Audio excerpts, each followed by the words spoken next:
Assalamu alaikum and welcome back to the channel. You're watching Political Beer Trades and I'm the Bearded Trader. I hope you all are doing good and I would like to welcome you all to this new series कि ये एक मेरी तरफ से एक नई initiative है और इसमें मेरी कोशिश यही होगी कि मेरी जो अपनी फंडामेंटल एनालिसिस होती है जो मैं अपनी रिसर्च करता हूँ किसी कंपनी में इन्वेस्ट करने से पहले तो वो मैं आप सबके साथ शेयर करूँ। इसे शेयर करने की जो रीज़न है वो ये है कि अगर आप में से किसी को कुछ सीखने के लिए मिल जाता है well and good, if not then at least ये जो है ये मेरे लिए एक अपना एक रिकॉर्ड रहेगा जिससे मैं फ्यूचर में भी जाके गो थ्रू कर सकता हूँ। सो इट्स आई मीन इसमें एक सेल्फिश रीजन भी है इस वीडियो सीरीज को बनाने के लिए, राइट? क्योंकि कभी कभी ये होता है आप इतनी रिसर्च करते हैं और वो आपकी रिसर्च यहाँ वहाँ हो जाती है। At least I will have my research saved in YouTube and I can refer it back any time I want. So let's start this series with the first company। और पहली कंपनी जिसको मैंने चूज किया वो है Pakistan aluminium beverage cans limited. और इसे choose करने की मेन रीजन ये थी कि देखें जो भी कंपनी जो है वो जो मेरी पोर्टफोलियो में है उसके चाहे क्वार्टरली हाफ ईयरली या एनुअल रिजल्ट्स आए तो मैं उन्हें ज़रूर उनके फंडामेंटल्स को दोबारा गो थ्रू करके वो सारी कैलकुलेशंस को दोबारा गो थ्रू करके मैं देखता हूँ कि मुझे अपनी पोजीशन उसमें कंटिन्यू रखनी चाहिए या if I have to like be worried about something कि अगर उसके फाइनेंशियल्स में कुछ ऊपर नीचे है हो रहा है तो मुझे आगे उसमें किस चीज़ के ऊपर ज़्यादा नज़र रखनी चाहिए। दूसरी चीज़, अगर वो कंपनी मेरी पोर्टफोलियो में नहीं है लेकिन मेरी वॉच लिस्ट में है तो तब भी मैं उसके फाइनेंशियल्स को गो थ्रू करता हूँ and based on that I decide that whether I should invest और नॉट। सो अब पीएबीसी जो है वो हो सकता है मेरे पोर्टफोलियो में हो सकता है मेरे पोर्टफोलियो में ना हो। So this is not a buy or sell call, it's just my analysis, my research, which I'm sharing with you guys, and I hope you find it useful. So let's start this video. Pakistan aluminium beverage cans limited जो है वो पाकिस्तान की पहली और वाहिद aluminium beverage cans बनाने वाली जो company है, right? It was established in 2014 और कमर्शियल इसने प्रोडक्शन अपनी स्टार्ट की 2017 में जाके। सो अगेन कंपनी ओवरव्यू को देखें तो इट वाज एस्टैब्लिश्ड इन 2014, 17 में प्रोडक्शन स्टार्ट हुई और 2024 में फिलहाल इस वक्त जो इसकी प्रोडक्शन कैपेसिटी है वो 1.2 बिलियन कैंस एनुअली ये प्रोड्यूस कर सकते हैं। ये इन्होंने स्टार्ट किया था अराउंड 700 मिलियन से समथिंग, आगे जाके वो फिगर्स आएंगे और एक्सपेंड करते करते 2024 में ये अराउंड 1.2 बिलियन कैंस बना सकते हैं which is equal to 3200 cans per minute. Okay, so competitive strength अगर हम इसकी देखें तो as I mentioned in the first slide, monopolistic advantage है इनको कि ये वाहिद कंपनी है पाकिस्तान की जो एल्यूमिनियम बेवरेज कैंस मैन्युफैक्चर करती है और इनका अच्छा खासा एक्सपोर्ट प्रेजेंस भी है। अफगानिस्तान की अच्छी खासी मार्केट को ये केटर करते हैं और उसके अलावा हम देखें तो सॉरी अबाउट दैट इनकी सेल्स बांग्लादेश में भी हैं और उसके अलावा सेंट्रल एशियन कंट्रीज में भी अच्छी खासी इनकी सेल्स हैं around Kazakhstan and all those places. Sorry about that. Third हम देखें रोबस्ट फाइनेंशियल्स, अगर इसके फाइनेंशियल्स को देखें तो कैश फ्लो इसका काफ़ी स्ट्रांग है, लीन वर्किंग कैपिटल है और कंसिस्टेंट रेवेन्यू ग्रोथ है। आगे जाके हम फिगर्स को भी देखेंगे, ये मैं सिर्फ आपको एक ओवरव्यू दे रहा हूँ यहाँ पर। Scalable infrastructure. Current capacity is 1.2 billion cans per year, expandable to 2.5 billion cans without additional land. Okay. ये जो है यहाँ पर इसकी करंट कैपेसिटी मैंने पहले भी डिस्कस की कि इन्होंने स्टार्ट किया था अराउंड 700 मिलियन कैंस से और अब ये हैं currently they stand at 1.2 billion cans per year और इनके पास फर्दर एक्सपेंड करने की कैपेसिटी भी है। आई मीन अगर ये चाहें तो अपनी प्रोडक्शन को एक्सपेंड कर सकते हैं 2.5 बिलियन तक। सो ये उनके एडवांटेजेस थे। अब हम देखें चैलेंजेस एंड रिस्क्स में अगर के तो एक्सपोर्ट डिपेंडेंसी इनका जो 2024 का जो रेवेन्यू था उसमें 59% लेट्स से 60% जो इनका जो रेवेन्यू जनरेट हुआ था वो एक्सपोर्ट से जनरेट हुआ था एंड एक्सपोर्ट्स का जो रेवेन्यू था उसमें अराउंड 83% जो था वो सिर्फ अफगानिस्तान से था। तो ये काफ़ी एक्सपोर्ट डिपेंडेंट है और इसकी कुछ रीजंस भी हैं कि क्यों ये इतना ज़्यादा एक्सपोर्ट के ऊपर रिलाई करते हैं। तो ये इनके लिए एक तरीके से एडवांटेज भी और डिसएडवांटेज भी बन जाता है। और क्योंकि अगर कि देखें बॉर्डर के कुछ इशू हो जाते हैं अफगानिस्तान के साथ या इंटरनेशनल कोई क्राइसिस हो जाता है तो उनको एक्सपोर्ट करने में डिफिकल्टी होती है, तो उनके रेवेन्यू के ऊपर काफ़ी इफेक्ट पड़ेगा। कॉस्ट सेंसिटिविटीज में हम देखें तो heavy reliance on imported raw materials and currency fluctuations. तो इसके मुझे रॉ मटेरियल्स डिस्कस करने से आई डोंट नो वेदर वो स्लाइड मुझसे मिस हो गई या आने वाली स्लाइड में है। एनीवेज, तो अगर इसके रॉ मटेरियल्स आप देखें तो ये काफ़ी रिलाई करती है इंपोर्ट्स के ऊपर अपने रॉ मटेरियल्स के लिए, ये कंपनी जो है। तो अगर के सेम चीज़ अगर के प्राइस फ्लक्चुएशन हो जाती है इंपोर्ट्स में, इनके रॉ मटेरियल्स में, विच इज़ एल्यूमिनियम कॉयल, तो अगर की एल्यूमिनियम कॉयल की जो प्राइस है उसमें काफ़ी ज़्यादा फ्लक्चुएशंस आती हैं तो इनके रेवेन्यू के ऊपर उसका भी इफेक्ट पड़ सकता है, आई मीन इनके प्रॉफिट्स के ऊपर। और दूसरी सेम चीज़ इंपोर्ट के ऊपर ये डिपेंड करते हैं, तो अगर कि कोई क्राइसिस वगैरह इस तरह इंटरनेशनल मार्केट में डेवलप हो जाता है, या ट्रेडिंग रूट्स जो हैं वहाँ पर कुछ इस तरह की कोई कॉन्फ्लिक्ट वगैरह कुछ हो जाता है, तो उसका इफेक्ट भी इनकी कॉस्टिंग के ऊपर ज़रूर आएगा। कॉम्पिटेटिव प्रेशर्स की अगर हम बात करें तो फिलहाल तो ये पाकिस्तान में वाहिद एल्यूमिनियम बेवरेज कैंस मैन्युफैक्चर करने वाली कंपनी है और ये आसपास के रीजन में भी सप्लाई करती है। लेकिन हमने रिसेंटली देखा है कि सेंट्रल एशियन कंट्रीज जो हैं, कजाकिस्तान और उसके अलावा एक और वहाँ पर थी Uzbekistan I guess if I am not mistaken, तो वहाँ पर जो है वहाँ पर भी कैन मैन्युफैक्चरिंग के प्लांट्स हैं। तो वहाँ पर न्यू प्लांट्स भी जो है वो डेवलप हो रहे हैं और उनके जो प्रीवियस प्लांट्स जो हैं वो उनमें भी प्रोडक्शन कैपेसिटी को अपनी इंक्रीज कर रहे हैं। सो ये जो है, जब सप्लाई बढ़ जाएगी मार्केट में तो इनकी कॉस्टिंग के ऊपर भी उसका इफेक्ट आएगा। और उसके अलावा हम देख रहे हैं अगर कि इनको और कौन से रिस्क फैक्टर्स का सामना करना पड़ सकता है, वो है रेगुलेटरी चेंजेस। अगर हमारी गवर्नमेंट की किसी पॉलिसी में चेंज आ जाए, फॉर एग्जांपल लेट्स से कि इंपोर्ट ड्यूटी जो है फिनिश्ड कैंस के ऊपर, वो जो अराउंड मेरे ख्याल से 30 to 35% है, तो अगर कि वो रिड्यूस हो जाए तो बाहर से इंपोर्ट करना, अगर कि कैंस वगैरह जो है फिनिश्ड कैंस सस्ता हो जाएगा, तो फिर पीएबीसी जो है इनकी कॉस्टिंग के ऊपर अगेन अफेक्ट आएगा इनके प्रॉफिट के ऊपर, राइट। सो दूसरी अगर कि हम बात करें तो जैसे इनको एल्यूमिनियम जो है, जो रॉ मटेरियल है, वो इनको इंपोर्ट करना पड़ता है। तो इनके मेन सप्लायर्स जो है वो तो नॉर्थ कोरिया में है, लेकिन रिसेंटली इन्होंने चाइना से भी इंपोर्ट करना स्टार्ट किया था। तो चाइना में हुआ ये कि वहां पर जो रिबेट पॉलिसी जो थी चाइना की, जो अराउंड 13% की रिबेट पॉलिसी थी, तो चाइना ने जब वो रिबेट पॉलिसी जो रिमूव कर ली तो उसका इफेक्ट जो था एल्यूमिनियम की प्राइस पर पड़ा इंटरनेशनल मार्केट में। तो इस तरह की गवर्नमेंट पॉलिसी की अगर कि कोई चेंजेस आती हैं गवर्नमेंट पॉलिसी में, तो उसका भी इफेक्ट इनके ऊपर पड़ सकता है। आई मीन ये चीजें हैं जो आपको अपनी नजर में रखनी है, ताकि इस तरह का कुछ हो तो आपको पता होगा कि हाँ भाई, इन चीजों का इफेक्ट मेरी कंपनी के ऊपर पड़ सकता है और मेरी इन्वेस्टमेंट जो है वो किस तरह इफेक्ट हो सकती है। तो हाँ, ये रही वो स्लाइड। इसे असल में मुझे पहले रखना चाहिए था। खैर anyways, this is my first time, so next time I will take care of these things. Raw materials की अगर हम बात करें तो रॉ मटेरियल्स इनकी अराउंड जो कॉस्टिंग है उसमें 12 बिलियन की जो इनकी कॉस्ट है वो सिर्फ रॉ मटेरियल्स की है। और प्राइमरी इनकी रॉ मटेरियल जो है वो aluminium coils and can ends है, और इनका जो मेन सप्लायर है वो साउथ कोरिया में है, and I don't know how to spell it but let's try, Novelis if I am not mistaken. So ये इनका मेन सप्लायर है। तो अगर के एल्यूमिनियम की प्राइस जो है उसमें फ्लक्चुएशंस होती हैं, तो आप देख सकते हैं वो किस तरह इफेक्ट करेगी, क्योंकि एक अच्छा खासा पोर्शन जो है वो रॉ मटेरियल्स की कॉस्ट है इनके टोटल कॉस्ट ऑफ सेल में। तो नेक्स्ट हम देखते हैं fuel and power, which is 634 billion. This this figure is just for the year 2024। तो अगर के पावर या फ्यूल में इस तरह की फ्लक्चुएशंस आती हैं तो वो भी उनकी कॉस्ट को अफेक्ट करेंगी। तो आपको पता होगा अगर कि फ्यूल की प्राइस नीचे हो जाती है या इलेक्ट्रिसिटी की प्राइस में कोई फर्क आ जाता है इस तरह की चीज़ों में, तो आपको अंदाज़ा हो जाएगा कि हाँ भी इसका अफेक्ट जो है मेरी uh, जो होल्डिंग है उसके ऊपर भी आएगा।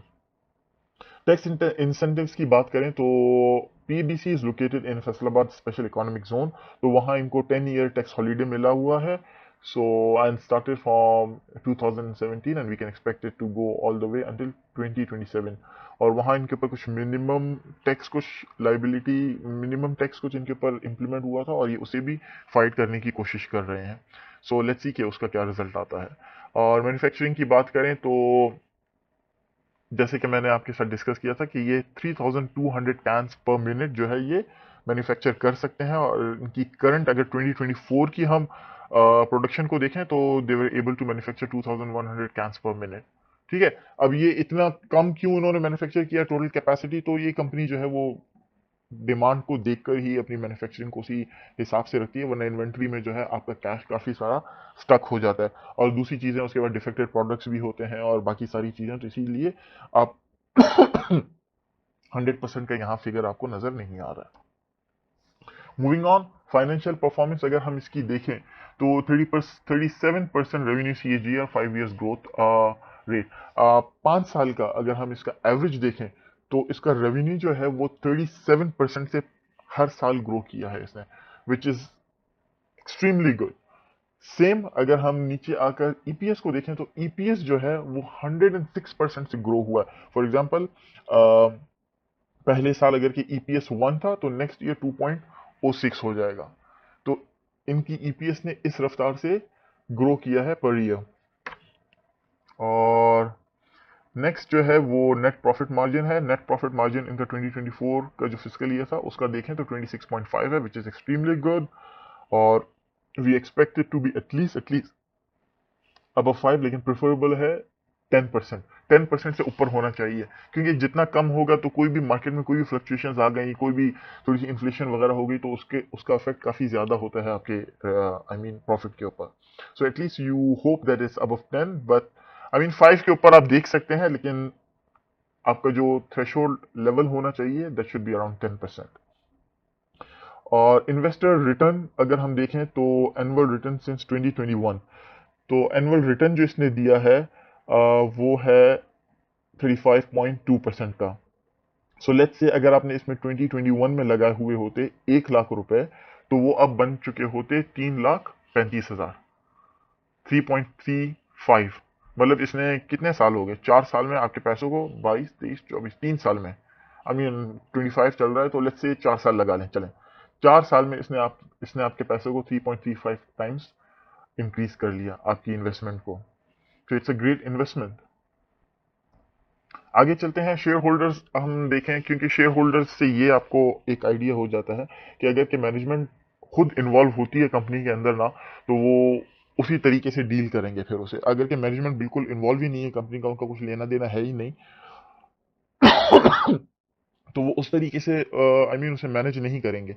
तो यहाँ हम देखते हैं तो इनसाइडर्स जो इनके हैं, CEO हो गए, डायरेक्टर्स हो गए, एग्जीक्यूटिव्स और उनकी फैमिलीज वगैरह, तो उनका अराउंड 56 से 59% आई गेस उनकी अपनी इन्वेस्टमेंट है। 52, 56 इस तरह का कुछ फिगर था मेरे ख्याल से 58, 59 के करीब तकरीबन। तो इनसाइडर्स की अच्छी खासी इन्वॉल्वमेंट है इधर। उसके अलावा इनकी जो एसोसिएट कंपनीज हैं उनका अराउंड 22% कुछ इन्वेस्टमेंट है यहाँ पर। और फिर बैंक्स वगैरह की भी इन्वेस्टमेंट है अराउंड 4.2% की। और बाकी जो है उसके बाद अदर इन्वेस्टमेंट्स आ जाते हैं, मुदरबा, म्यूचुअल फंड्स और फॉरेनर्स हो गए, और क्या बोलते हैं हमारे लोकल्स हो गए, जो भी बाकी के हैं वो अदर्स में सारे आ जाते हैं।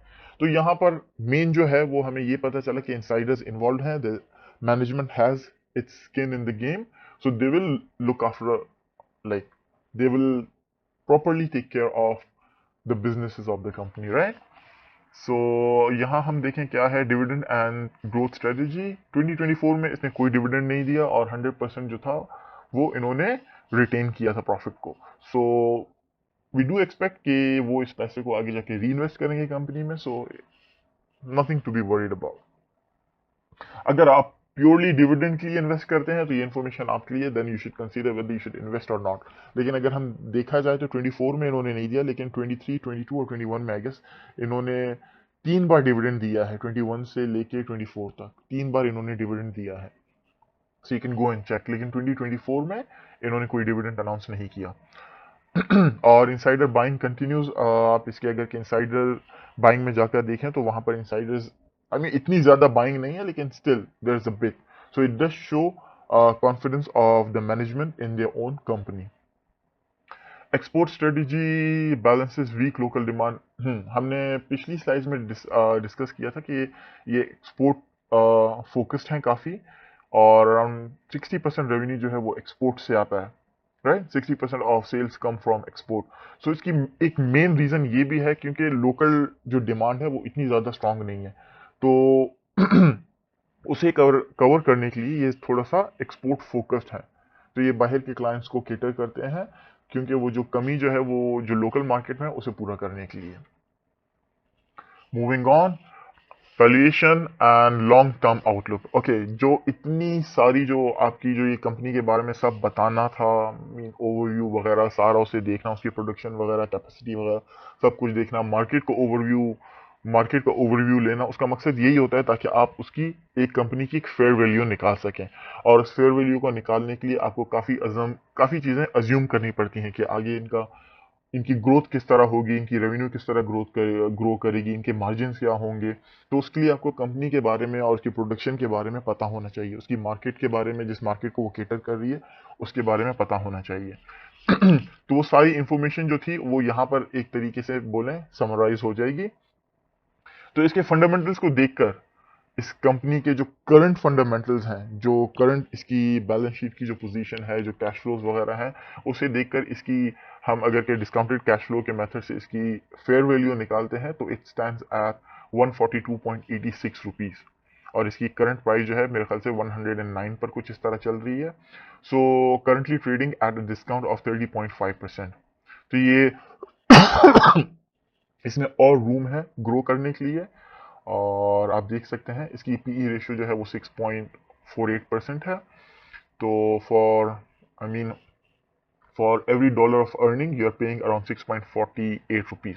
तो हर एक रुपया जो ये कंपनी कमा रही है उसके लिए आप 6.48 रुपीज दे रहे हैं। इट्स नॉट दैट एक्सपेंसिव, और ये डिस्काउंट पर भी ट्रेड कर रही है। So it's a good position to invest if you are interested. Performance matrix को अगर हम इसकी देखें तो अर्निंग पर इन्वेस्टेड रुपी 46.4% है। और 5 years average return 5 years average return हम इसका देखें तो ये 33.6% है।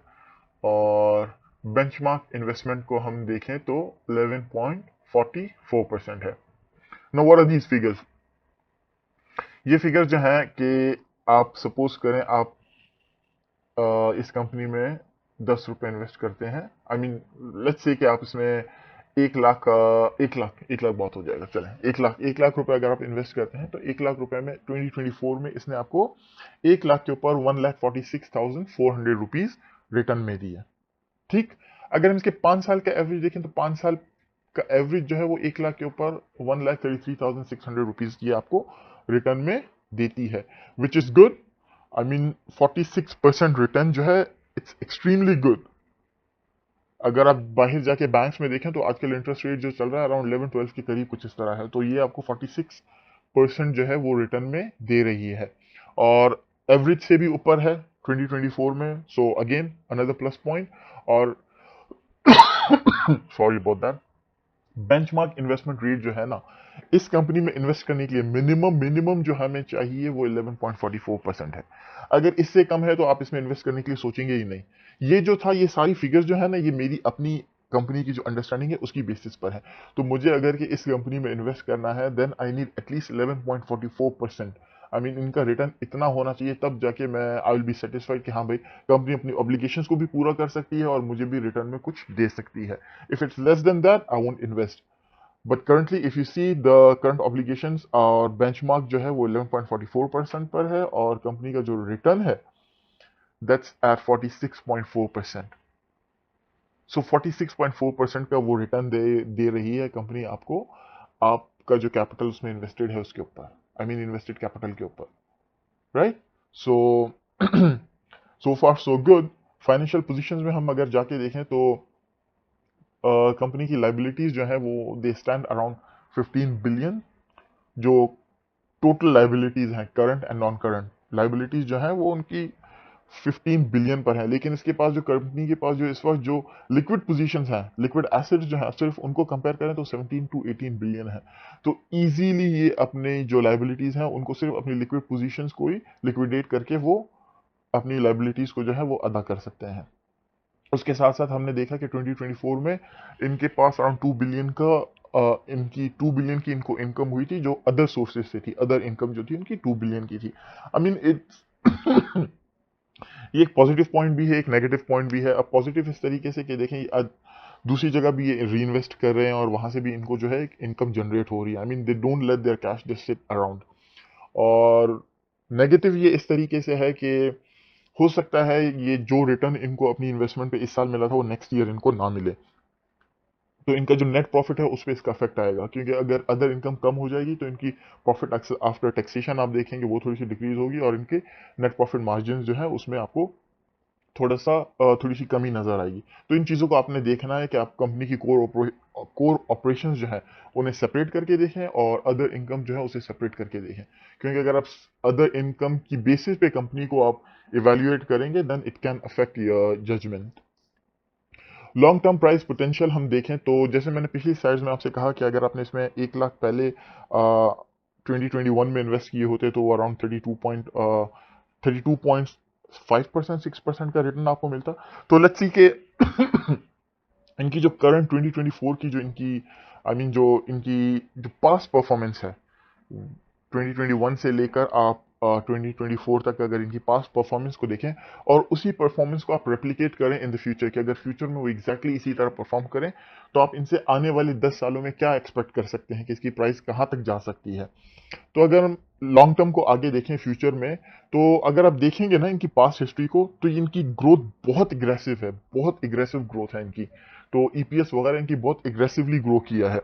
और इनिशियल स्टेजेस में ये होता है, कंपनी की जब ग्रोथ होती है तो काफ़ी एग्रेसिव ग्रोथ होती है इनिशियल स्टेजेस में, लेकिन जैसे ही जैसे टाइम के साथ कंपनी मैच्योर हो जाती है तो उन मार्जिन्स को दोबारा डुप्लीकेट करना रेप्लिकेट करना इट्स नॉट दैट इजी, क्योंकि अभी आप 2 बिलियन से 4 बिलियन कर लेंगे, 8 बिलियन 50 बिलियन कर लेंगे, लेकिन अभी 50 को दोबारा डबल करना, जैसे आप शुरू में 2 को 4 कर रहे थे, 50 को 100 बिलियन करना रेवेन्यू में, इट्स नॉट दैट इजी।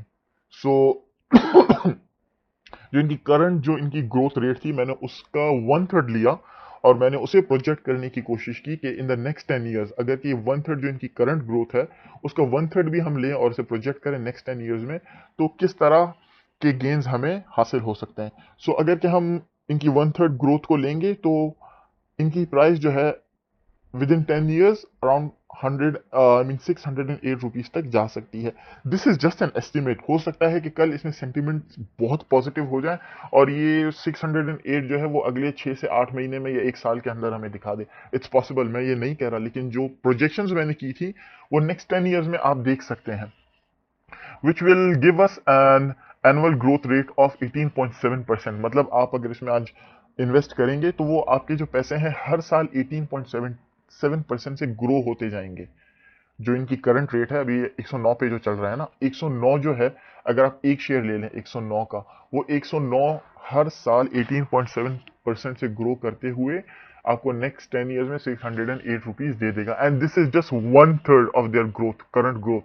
अगर आप इसको उनकी जो एग्जैक्ट जो ग्रोथ रेट थी अगर आप वो ले लें तो ये जो 608 का जो फिगर है, 608 रुपीज पर शेयर, ये अगले 10 सालों में आपको अराउंड 5 से 6 हज़ार कुछ था इस तरह।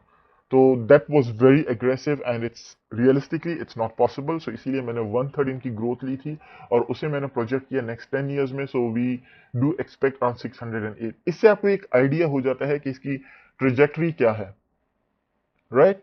So and this figure is completely based on their current performance, I mean इनकी जो पास्ट हिस्ट्री जो है उसके ऊपर है। लेकिन ये जो ऊपर मैंने आपको बताया था इनकी जो फेयर वैल्यू है 142, वो जो है वो करंट कंडीशन जो है इनकी 2024 की, जो बेसिकली जिसके ऊपर मैंने फोकस किया था वो 2024 की थी। और इनके एसेट्स वगैरह ये सारी चीजें देखने के बाद, इनकी लाइबिलिटीज वगैरह देखने के बाद मैं इस फिगर के ऊपर आया था 142 का जो फिगर था। लेकिन ये 608 रुपीज का जो फिगर है ये कंप्लीटली इनकी प्रीवियस जो ग्रोथ है, हम यही एक्सपेक्ट करते हैं कि इसी तरह की ग्रोथ आगे फ्यूचर में चलती रहेगी। और उसमें भी मैंने थोड़ी सी रिडक्शन की थी क्योंकि it won't be realistically possible to achieve the same performance in the future. So हम आगे जाके देखते हैं इस टेबल में जो है, अगर आप इसमें 1 लाख रुपए अभी इन्वेस्ट करें और वो जो फ्यूचर की मेरी प्रोजेक्शन थी कि 18.7% से आपके पैसे ग्रो होते रहें, तो आप देखेंगे तो अराउंड 4 साल में आपकी जो इन्वेस्टमेंट है वो डबल हो जाएगी। जो 1 लाख रुपए थे आपके ईयर 4 में जाके वो 1,98,500 रुपीज हो जाएंगे। और अगर हम इसे 10 ईयर्स तक फर्दर एक्सटेंड करें तो at the end of 10 year your investment from 1 lakh would have reached around 5,55,141 rupees. So that's it from this session के I hope कि ये जो information थी आपके लिए useful होगी and आपको कुछ सीखने के लिए मिला होगा. और once again I would just like to remind you कि कोई buy and sell call नहीं थी. And secondly, I'm a human being as well. So हो सकता है कोई गलती हो गई हो, कोई फिगर्स यहाँ वहाँ हो गए हो, कोई कैलकुलेशन में मिस्टेक हो गई हो, या हो सकता है कोई टाइपो हो. तो please do let me know and I would try to improve uh, this this session further in the coming future. Or that's it, I guess. I'll just see you in the next video. Until then, take care. Allah Hafiz.